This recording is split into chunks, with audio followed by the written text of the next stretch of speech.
Hello, and welcome to episode 1 of the Knitting Plot podcast.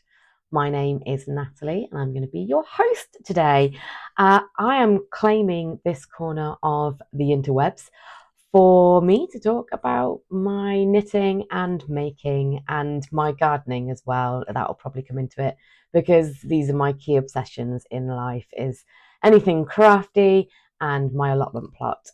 Here in the UK, you can rent a piece of land to grow vegetables and flowers on, and I did that last year. I had my first growing season last year, and I'm now here on December the 29th thinking about the year ahead and spring and what I'm going to be growing. So this is going to be mainly about knitting, I'm not going to lie, but a big chunk of my time during the growing season will be taken up with allotment stuff as well. Luckily, a lot of the stuff I plan to knit is going to be very wearable down at the allotment. So I'm hoping that you guys will come on that journey with me. I know it's another person who's doing a knitting podcast, but hey, this is a lovely community where it's really difficult to be close to the community. I don't know that many people in my real life who knit like I do or cross stitch like I do. So I'm hoping that if I can reach people and make those connections over YouTube as a platform, that would be fantastic for me, because I know that they're out there. I see some fantastic YouTubers and the community that I have around them, and I'm just really would love to be able to build something similar for myself here. A little bit about me, like I say, my name's Natalie. I'm based here in the UK in Leicestershire, and I started knitting in 2020 during lockdown, like many people probably did. I guess what I'm looking to do is hopefully find some people at a similar skill level to me and better, so that I can learn as much from people who do this so much better than I do, while still being able to showcase where I am in my knitting journey. Um, I'll be honest, I've had some absolute disasters. I'll show you some of like my progress from where I've started to kind of where I am now. And I'll talk a little bit on this episode about how I've got to where I am, but more importantly, what my plans are for the future. Because I'm really hoping that you guys will come along with me on that journey, and help me along the way, because my big plan for 2025 is to make my first sweater that I would feel not just comfortable but proud to wear outside in public. Because at the moment I have done a couple of jumpers, and I don't know whether it's because they were knitted flat from patterns that I bought in my local yarn store and my seaming wasn't great, maybe. But they're good for the allotment. They're not so great to wear out and about. The fit isn't great. The quality, they look a little bit too handmade. I want them to look handmade, but they look quite handmade. So hopefully you will join me in finding out a little bit about me and what I've done so far. And maybe you're similar to me. Maybe you've been knitting for a while, but you wouldn't necessarily say that you'd mastered this craft yet. In which case, come along with me. Let's be friends, because yeah, I need to see some other people who are similar to me. So grab yourself something to drink. There's vodka in this. I'm lying. It's not. It's tea. It's Yorkshire tea, malty biscuit brew. It's very nice. It's a little bit cold now, if I'm being honest, because it's taken me ages to get to the point to actually start recording. But nice nevertheless. In my Starbucks mug, I pick these up pretty much wherever I go, just to document my travel. So that was my Houston one. Traveled quite a bit to the States actually, but I had family in Texas, and that's why I've got that one. So let's make a start. I guess the first thing I want to show you or talk to you about was why I first started knitting. So in 2020 lockdown, my job is quite a creative job, I guess. In the real world, I work in corporate training, so there's an element of design when you're building training for learners. And I wasn't getting to do any of that because I was furloughed. But one of my colleagues was having a baby, so that was super exciting. I was just like, do you know what? It feels like I've retired with furlough, so I'm gonna take up some retirement hobbies and give them a bash and see, what I'll like when it actually comes to the point that I do retire in probably 20 odd years' time. So I took up knitting. I took up golf because we were allowed to do that during lockdown. We could still go outside and do our exercise, and golf was back on the cards. And I took up gardening. I grew my first tomatoes, and I loved all of those things. I don't do the golf so much now. My fiance's got much better at golf than I have. He plays very regularly. Um, but also, I got diagnosed with Graves' disease and then thyroid eye disease. So my eyesight's pretty shocking. So that makes it very difficult to find a golf ball when you're not very good at hitting it where you want it to go. So don't do the golf so much, but obviously massively got into the gardening, which then has resulted 5 years later in me getting an allotment. But the knitting became my absolute passion. So I started knitting a baby blanket. That was what I was knitting. And ridiculously, I knitted this baby blanket with a boucle yarn, which is quite tricky. When you're starting off, because it's very loopy. And I think about that blanket now, and my friend was delighted with it. She really loved that blanket. But if I was to do that again now, I know it would be so much better because my skills have come on massively. I learned the basic knit stitch, how to cast on, the basic knit stitch, and how to bind off from my granny, probably when I was about 7 years old, maybe even slightly younger. But hadn't touched it since then. So I had to go and visit YouTube, like everybody else does, to learn some of the basics. And on that journey, I discovered the crazy sock lady, and knitted socks. Didn't even know that was a thing. But that for me was, I didn't want to bother with scarves or anything like that. After I'd done a small baby blanket, I wanted to throw myself into something a bit more complex. So I went for sock knitting, and I followed Kay's, the Crazy Sock Lady's, step-by-step vanilla sock tutorial. And I didn't know how to read patterns at that point, so I literally watched the YouTube videos and rewound them and played them and rewound them again, until I had created my first sock. Now, I don't want you to laugh at this. Right, this is my first one. I'm still very proud of it. But this was my first sock. Now, I say don't laugh at it. I'm sure you wouldn't anyway. But this was knitted in West Yorkshire Spinners wood pigeon. It's like a self-striping yarn, and if you look closely at it, you'll see that it is pretty severely felted in places, and that's because it has gone through the washing machine and the tumble dryer multiple times, and that is not how you should treat your woolens. Trust me, I've learnt since then. But it is kind of shapeless. You'll notice that the 1x1 ribbing at the top doesn't actually cinch in at all. This is just purely a slouchy felted slipper sock. I knitted these on 3.5mm needles, so they're huge. They're humongous. They've always been huge. They've never fitted, but I was so proud of them, and I'm still so proud of them because they're my first sock. And I mean, they look like a sock. You can tell they're a sock.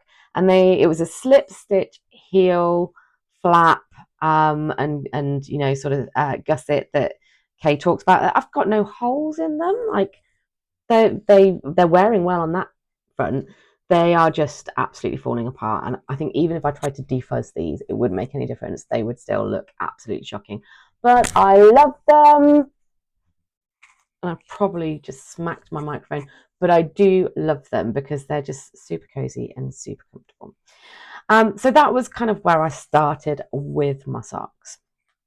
I have progressed a little bit further. I have progressed to different kind of patterns now.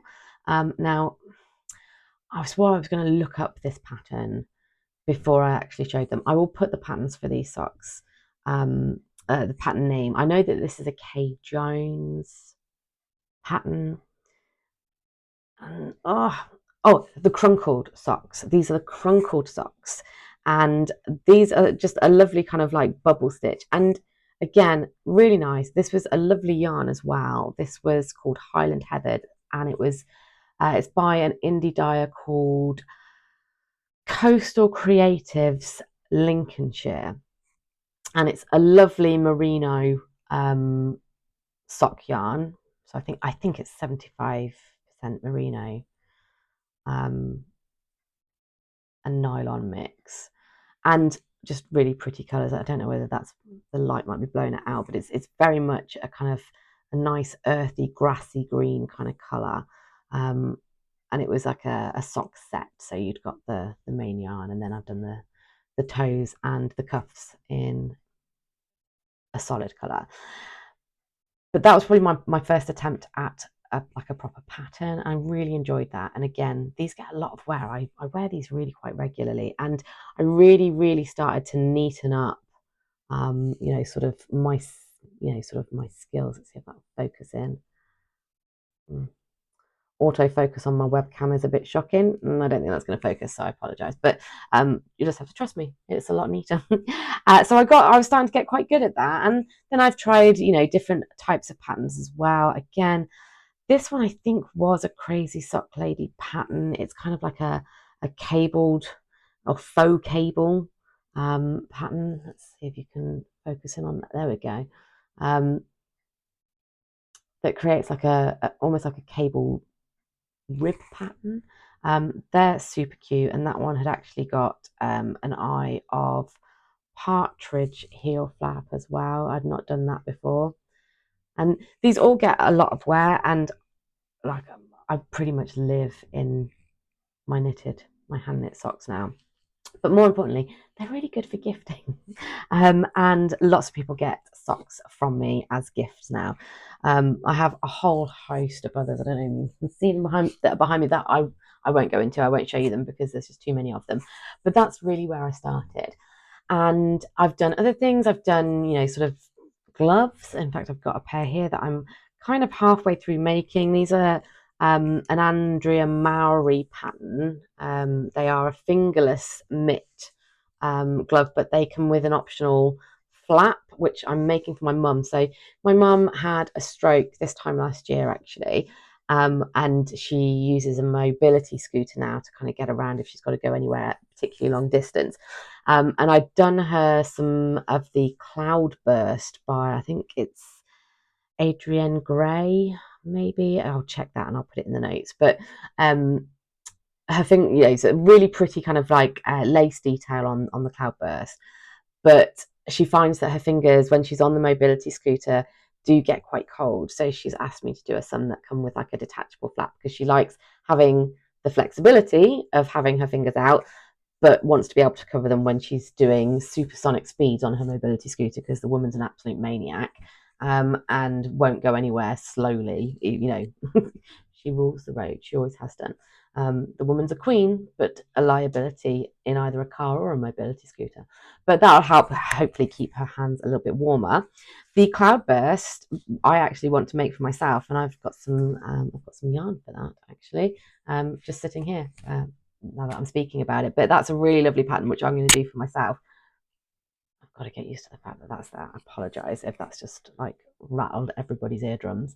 But yeah, so I'd like to do the Cloudburst for myself because it is a really lovely pattern. I think it's available as a free Ravelry download. So if you haven't had a look at it, I will put a picture in so you can see it. But they are a lovely pair, and I've made those for her previously. She loves them, but just when she's on the scooter, maybe a little bit too cold on the hands. But I will be making the Cloudburst for myself. I found this lovely kind of, it's called Pacific. It's a West Yorkshire Spinners. It's their signature 4-ply, which I'm going to pair with this Rowan Kid Silk Haze. I think that's quite a nice colour. It's probably greenier, more like sea foamy, sea greeny kind of colour in reality. I think on the camera it's coming up a bit blue. But because of that lace detailing on those Cloudbursts, I just think it will be quite nice. I think it will blur that lace detail quite nicely. And I need a new pair of fingerless gloves. So that's what I'll be making for myself. Now, I've talked about plans for 2025. I do have some big plans. Socks aren't going to be the only thing that I do, although I love doing my socks, and I am currently doing some socks called the Sea Salt socks, which will be a pair for my friend. I really desperately want to do this jumper. So I've been having a think about the different options that there are out there, and there's two that I've narrowed it down to. So you'll have to excuse me because I'm going to look at my different screen for the details, but I will bring it up on the screen. So the first one that I'm really intrigued by is the Harlow sweater by Kadri. Now, I love a V-neck sweater. As you can see, this is a shop bought sweater. This isn't anything I've made myself, clearly. But I love a V-neck sweater. I find it more flattering on my shape. I am a curvy girl. I'm very busty. I am also just very body-y, to be honest with you. There's a lot of me.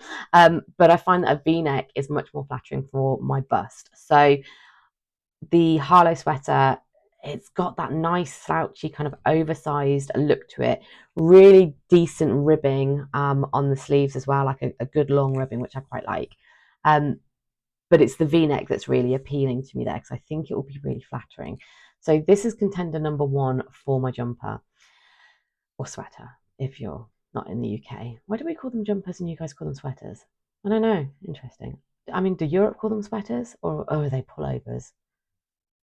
So many different ways to refer to a sweater, jumper. Anyway, I digress. The other one that I'm looking at is the Field Sweater by Camilla Vad. This sweater is just beautiful and it's a circular yoke and it uses cabling to create what kind of reminds me of like barley across the yoke in terms of a textured detail. Now, I might be setting myself up for a massive fall because I haven't done a huge amount of cabling. I may have to do a bit of practice on cabling. I have done the Grow hat by Fiber Tales before, which has some cabling on it in a similar sort of vibe, but this is quite intricate cabling. So I might be setting myself up for a really big task there. So if you have done the field sweater, if you've made the field sweater, how difficult was it? Please tell me in the comments. It just looks stunning though, and I just think again, because of the way that the detailing is on the yoke, I think it will be flattering to that larger bust anyway, because I think it will, rather than sort of emphasizing the eye up by being a kind of crew neck, which is very often what cuts me off and doesn't look so flattering. It draws the eye down across the bust, and I think that will be more flattering for me. So that is on my list of things to do, but I have loads of things that I want to do next year, and in particular I have got a number of accessories as well, but in particular I want to do a jumper for my niece Florence, and I really love the Olive and Bean sweater by Andrea Mowry. So again, I'm going to be looking, that would be my first colour work that I've done at all. So again, I might be setting myself up for fall there, but it's only a smaller project because she's a small child. So I'm hoping that I can make it work effectively. So yeah, Olive and Bean is going to be a number one go-to for me. Perhaps I'll practice like knitting a sweater in the round with colour work on that first of all before I embark on my own sweater. I'll keep you posted. So the other thing that I've purchased Laura Penrose's Midland neck pattern. That's something that I want to do for a different niece, my niece Bella, but also for myself because I think it looks great. And I think I love an accessory like that. I wouldn't necessarily wear a turtleneck jumper because, like I say, not flattering, but for going out under your coat, what an absolute beautiful pattern that is. So I'm definitely going to be giving that a go, but I'm going to be doing one for myself and also one for my niece Bella. And I'm really thinking I want to try and kind of get ahead of all of the different kind of Christmas knits for next year. Like, I don't know about you guys. I found I was starting my gift knitting in December, which put a lot of pressure on me to get a lot of stuff done in a short space of time. I'm quite lucky because most of my family who I've done gift knits for, I'm not seeing until the 4th of January. So I do have like a little extra time to get stuff finished, but it does put a rush on things when actually what I really want to be doing is just enjoying making for me. I wasn't really able to get much cross stitching or anything like that done throughout December because I was too busy with my knitting. And that's what I'd really like to try and avoid. Is I want to spend my December doing the crafty things that are purely for me rather than the gift knits. So I figure, let's just get ahead of this now. Let's plan for next Christmas and get loads of stuff done. So there are a number of things that I want to get done. The Midland neck is the first thing. I also would like to get, I'm a bit of a Penrose fan, I'm not going to lie. I want to do the Maxine hot water bottle covers for my stepdad's mum and dad for their Christmas gift next year. And I also want to start on the My Jose hood for my friend. Now, he's going to need that before Christmas. But part of his job is to go, I mean, this is like every boy's dream, isn't it? Part of his job is to go and watch football matches, so like soccer matches. But that means that he's watching these in really cold conditions through the winter months, and he has to go and do various like sort of mathematical statty type things on it. But he will watch those games in all weathers, and he gets really quite cold. And the My Jose hood, which is by Norgard Knitters, is a wraparound hood that ties up underneath the neck. I think it was aka Nora Knits, who I saw it. She did a version of it for herself first, and I just thought that is perfect. I'd been looking for balaclavas and all sorts of things that didn't look like he was going to go and rob a bank if he wore it, and I couldn't find anything that didn't just look really sinister because he's quite a big guy. He's a big hulking guy, and I didn't want him to look scary. But this hood is just perfect because it will give him exactly what he needs, which is the hood element and the wrap around, sort of plenty of times to keep the neck area. He can pull it up over his mouth if he wants to, if it's really cold. So I think it will be perfect for him. So that's on my list of things to do, but that needs to be something that I do fairly soon because he's going to want it this winter. And it's been quite mild here in the UK, but it is going to get colder as we head into like sort of January, February, March sort of time. So I want to get started on that one fairly quickly. That might be my New Year's Day cast on. But he's the fiance of my best friend Corinne, and they are moving house soon. And I also have plans for a housewarming present for them, which I don't think Corinne will watch this. I mean, she's supportive of my knitting, but I don't think it will interest her to watch me talk about it. So hopefully this won't give away any surprises. But if it does, Corinne, serves you right. You shouldn't have been so nosy. But I am looking at doing a Stella quilt cushion cover for their home. And they're very into their earthy and more neutral tones. And I've got some wonderful ideas in terms of colour combos that I think Corinne will love, and that will be part of their housewarming present to have a hand knitted quilted cushion. So that's also on my list of things to do. I don't want you thinking that I'm not going to be making stuff for myself because I absolutely will. But but gift knitting takes up a lot of time, doesn't it? And I want to make sure that I'm ahead of the curve for any of these big monumental events. But for me, other than the jumper, there are a few little bits and bobs that I do want to get done. Like I've said, I want to do the cloudburst gloves for myself, and I want to work on those quite quickly because obviously I want them for the colder weather. But I love a cowl, and Andrea Mowry does some beautiful cowls.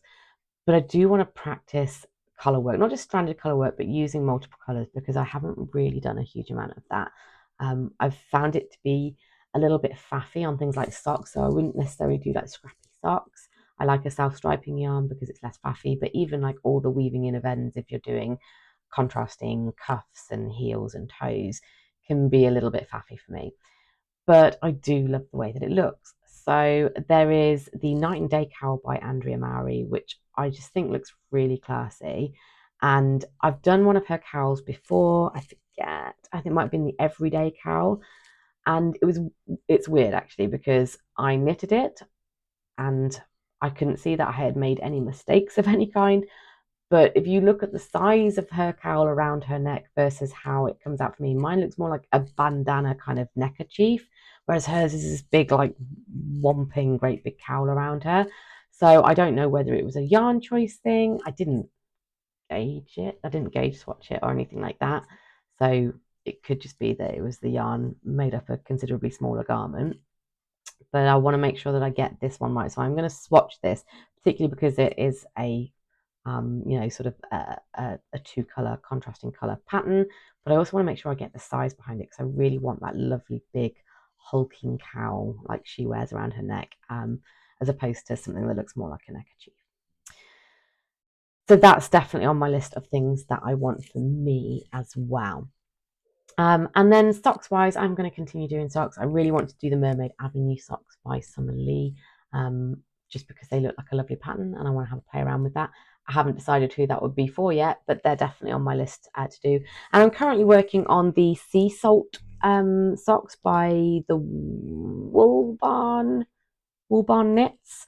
Now, I've made a bit of a boob on this, if I'm being completely honest. So I've got them here, so I'll bring them out to show you. So I am doing kind of two at a time, but on two separate needles. So I'm working them roughly at the same time. So here we are. And obviously I've got onto the heel flap with this one. So that's just about finished. The only thing that I will say is that the pattern, you can't see the pattern brilliantly because of the yarn. So this is a Koigu yarn, and this is a beautiful, it's not a sock yarn, it's 100% merino, so it doesn't have that nylon content, which means it's super soft. But the person that I'm knitting these for, I don't anticipate will wear them all of the time. So even though it's 100% merino, it's super soft and it won't wear as well without the nylon content. I think she'll get plenty of wear out of them, if I'm being completely honest. But the pattern, if you look at, I'll put the image from the designer on the screen, but you do lose a bit of that pattern because of the color. Now the yarn itself is lovely, and you can see the waves that it kind of causes, that sea salt wave. But nowhere near as well defined as if I'd done it in a plain yarn. So I think I probably will do these again in a plain yarn to really sort of emphasize that pattern.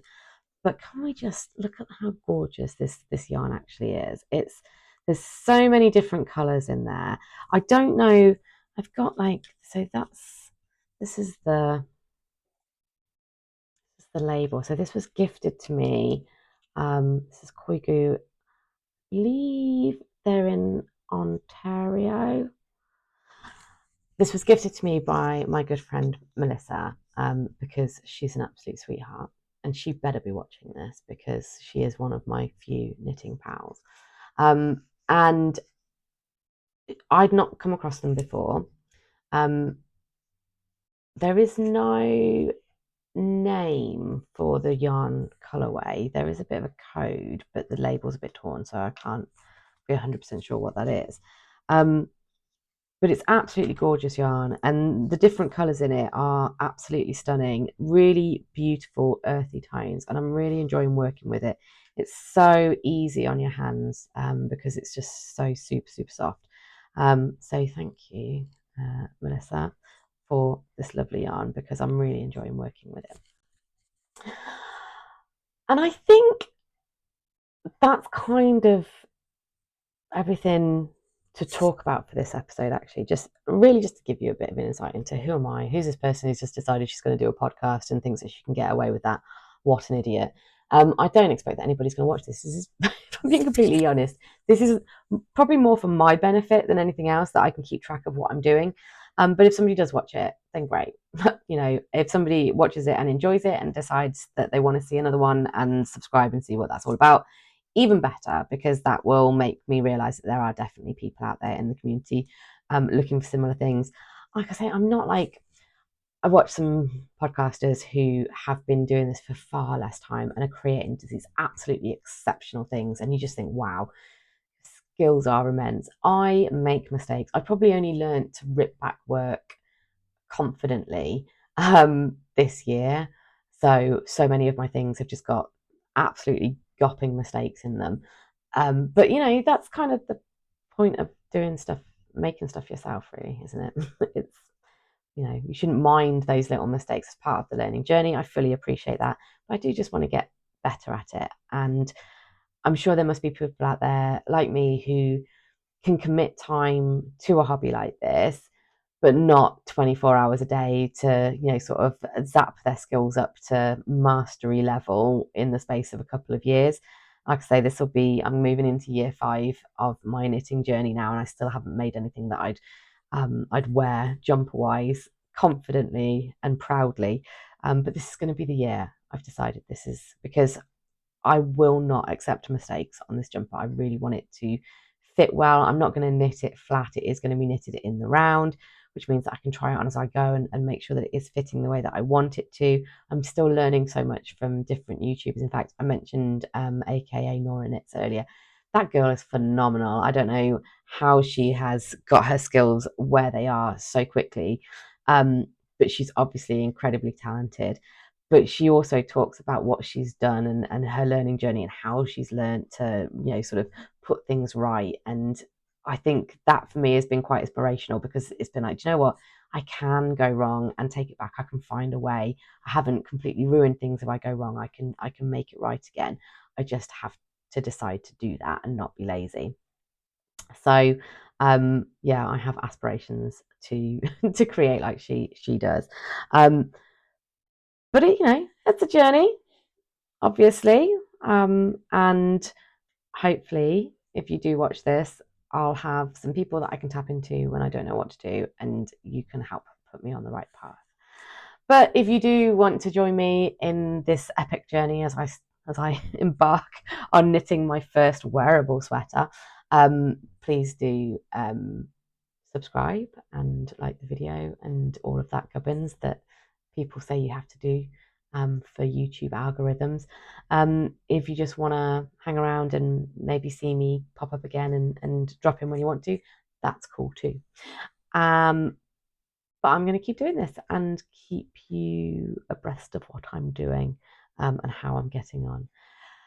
But for now, I'm going to say ta-ra a bit and thank you for watching. And I look forward to seeing you next time with some progress on all of my plans.